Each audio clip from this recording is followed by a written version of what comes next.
আজকে জ্যাঠা শ্বশুরকে বাস রান্না করে খাওয়াবো। তো হ্যালো, আসসালামু আলাইকুম, welcome to our page Aladdin genie lifestyle. সবাই কেমন আছেন? আশা করছি ভালো আছেন, আমরাও ভালো আছি আলহামদুলিল্লাহ। সকাল সকাল ঘুম থেকে উঠে তুষুককে সোফা বানিয়ে নিলাম, আর পাপাইটার সোফা অনেক পছন্দ। এই সোফা দেখে তো সে মহা খুশি, কারণ ডল দিয়ে তাকে সাজিয়ে দিয়েছিলাম। জ্যাঠার তো নাস্তা করা শেষ, এটা হচ্ছে ভালো মানুষ আর আমার নাস্তা। পরোটা বানিয়েছিলাম, কালকের কলমি শাক, সিসিঙ্গার তরকারি, সাথে ছিল মুরগি ভাজা। নাস্তা টাস্তা করে সবাই মিলে গল্প করছিলাম জ্যাঠার সাথে। তারপর চলে গিয়েছিলাম দুপুরে রান্না করার জন্য। তো আগে তো দেখতেই পেয়েছেন আমি বাঁশকুড়াল কিভাবে কেটেছিলাম। তো জ্যাঠা শ্বশুর দাঁড়িয়ে দাঁড়িয়ে দেখছিল আমি কিভাবে কাটি, হয় কি না।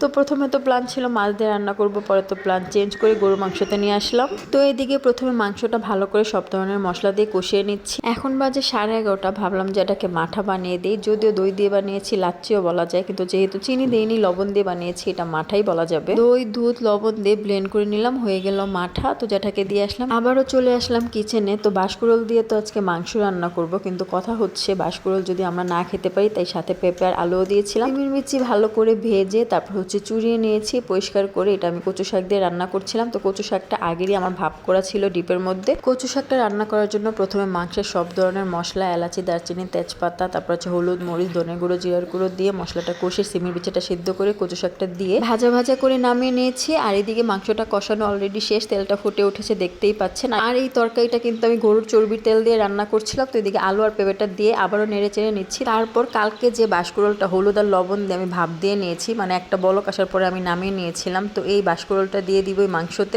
আলু আর পেঁপে কিন্তু অলরেডি সিদ্ধ হয়ে গিয়েছিল। তো বাঁশকুড়ালটাও কিন্তু আগে যেহেতু ভাপানো ছিল, মানে বেশিরভাগই সিদ্ধ করা ছিল, তাই লাস্টের দিকে দিয়ে দিয়েছিলাম। তো নেড়ে চেড়ে সবকিছু একসাথে মিশিয়ে পানির ঝোল দিয়ে দিব। তো যতটুকু ঝোল খাবো ততটুকুই দিয়ে দিব। আর হ্যাঁ, এটাই ছিল বাঁশকুড়াল। জ্যাঠাকে আমি বাঁশ খাওয়াইনি, বাঁশকুড়াল খাইয়েছি। জ্যাঠার খুব পছন্দের জিনিস, আজকে আমরাও খেয়ে টেস্ট করবো। আর এই তো দেখতে পাচ্ছেন বাঁশকুড়ালগুলো কি সুন্দর দেখাচ্ছে, মনে হচ্ছে যে ওই যে একটা রাবারি রাবারি স্কোয়েট না কি যেন একটা আছে না, ঠিক ওইরকম দেখতে লাগছে, তাই না?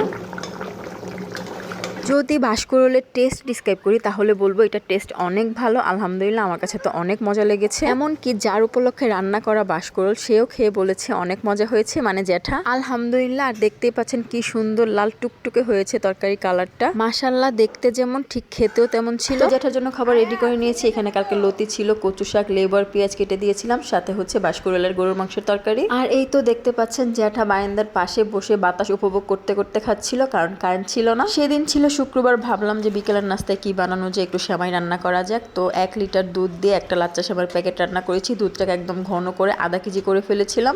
তো যে বোতলটা দেখতে পেয়েছেন এই বোতলের পুরো 1 লিটার ছিল, 1 লিটারই দিয়ে দিয়েছিলাম। আর এই লাচ্চা সেমাই কিন্তু দুধ দুধ না হলে ভাল লাগে না, মানে একটু মাখো মাখো হবে, আবার দুধ দুধ হবে, মানে মুখে দিলে একটা ক্রিমি ভাইব আসবে। তো এই জন্যই দুধটা কমিয়ে নেওয়া। কিশমিশ বাদাম আমি দুধের সাথে দিয়ে দিয়েছিলাম, যেটা দেখা যাচ্ছিল না। আর রাতে দুপুরে যা ছিল তাই দিয়ে জ্যাঠাকে শুধু রুটি বানিয়ে দিয়েছিলাম। তো সবাই ভালো থাকবেন, আল্লাহ হাফেজ, আসসালামু আলাইকুম।